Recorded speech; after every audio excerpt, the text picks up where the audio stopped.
Kofi was a young boy, full of dreams and aspirations. He had a bright smile that could light up the darkest of days. You could say he was a beacon of light in the village. He lived in a small village nestled in the heart of Africa. His family was poor, but they were rich in love and spirit. They were wealthy in all the ways that mattered. His mother sold vegetables at the local market, a bustling place filled with vibrant colors and lively chatter. She was the root of the family's income. She worked tirelessly under the scorching sun, her hands rough from years of hard labor. You could say she was well-seasoned in her work. Kofi's father was a farmer who toiled on the dry, unforgiving land. The soil was parched, making it a tough row to hoe, and the crops were small and often insufficient to feed the family. It was a corn undrum they faced every season. They had very little money, but they made do with what they had. They were penny-wise and pound-foolish. Kofi had a little sister named Amma. She was always cheerful, her laughter a constant source of joy. She was the sunshine of the family. She played with dolls made of corn husks, her imagination turning them into princesses and heroes. She had a kernel of creativity. Kofi loved his sister very much. He would often join her in her games, their laughter echoing through the village. They were peas in a pod. He helped his mother carry water from the distant well, a task that took hours each day. It was a well-rounded chore. He also helped his father in the fields, learning the ways of the land and the importance of hard work. He was growing into his role.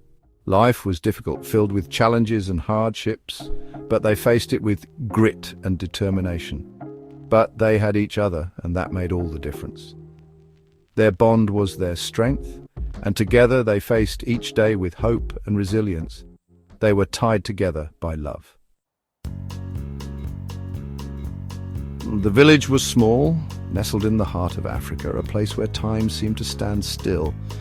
You could say it was a timeless classic. It was surrounded by dry grasslands that stretched as far as the eye could see, a harsh and unforgiving landscape.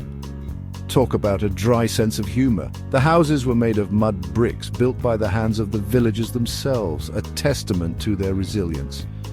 They really knew how to build character. The roofs were thatched from dried grass, providing shelter from the scorching sun and the occasional rain. A roof over their heads come rain or shine. The villagers were simple people, living a life that was both beautiful and challenging. They really knew how to keep it real. They worked hard to survive, tending to their crops and livestock, always with a sense of hope and determination. You could say they were outstanding in their field. Life was a constant struggle against hunger and poverty, a daily battle that tested their spirit and strength. It was a real test of their mettle. Every day was a challenge for Kofi's family, who faced the harsh realities of their environment with courage. They were truly a tough crowd. Some days they ate only one meal, sharing what little they had with love and gratitude. They knew how to make a meal out of a molehill. Sometimes there was not enough food for everyone, and they went to bed with empty stomachs. It was a real hunger game. Kofi saw the sadness in his parents' eyes, a reflection of their worries and fears for the future. It was a real eye-opener for him. He wished he could do more to help, to ease their burden and bring a smile to their faces. He wanted to be their knight in shining armor. He knew that life could be better, and he held on to that hope, dreaming of a brighter future for his family and his village. He was a real dream weaver. Kofi had a secret. He had big dreams, bigger than the tallest baobab tree. He dreamt of a better life for his family, a life where they could all live in peace and harmony. He dreamt of a world beyond his village, a place where the grass was always greener. He spent hours looking at the sky, wondering if the sky was the limit. He imagined flying above the clouds, soaring like an eagle with a bird's-eye view. He imagined seeing new and exciting places, where every day was an adventure. Kofi loved to learn. He was a real bookworm. He borrowed books from the village elder, who was a walking library. He read about faraway lands, places that seemed out of this world. He read about doctors and teachers hoping to be a cut above the rest. He read about people who made a difference in the world, heroes who were a class act. He knew that education was the key to a better future, the golden ticket to his dreams. The villagers laughed at Kofi. They found his ambitions amusing, a source of daily entertainment. They called him a dreamer, a boy with his head in the clouds.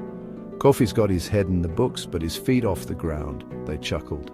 They said he was wasting his time with books, that knowledge wouldn't fill his stomach or build his future. Books won't butter your bread, Kofi, they teased. They said he should focus on work, like everyone else, contributing to the daily grind of village life. Stop daydreaming and start day working, they advised. They said dreams were for fools, for those who didn't understand the harsh realities of life. Dreams won't plough the fields, Kofi, they scoffed. Kofi ignored their whispers, their laughter, and their dismissive gestures. Let them laugh, he thought, I'll have the last laugh. He knew that his dreams were important. They gave him hope, a vision of a future beyond the confines of his village. My dreams are the seeds of my future, he mused. They gave him the strength to keep going, to push through the ridicule and the doubt. I'll turn their jeers into cheers, he vowed. He studied hard, often by the dim light of a kerosene lamp, long after the village had gone to sleep. Burning the midnight oil, he joked to himself. He knew that one day he would prove them wrong. He would show them that perseverance and hard work could change one's destiny. I'll be the change they never saw coming, he promised. He would show them that even a poor boy from a small village could achieve great things. The dreams were not just for the privileged. From small seeds grow mighty trees, he believed. He would make his family proud, lifting them out of poverty and into a brighter future. I'll be the light at the end of our tunnel, he declared.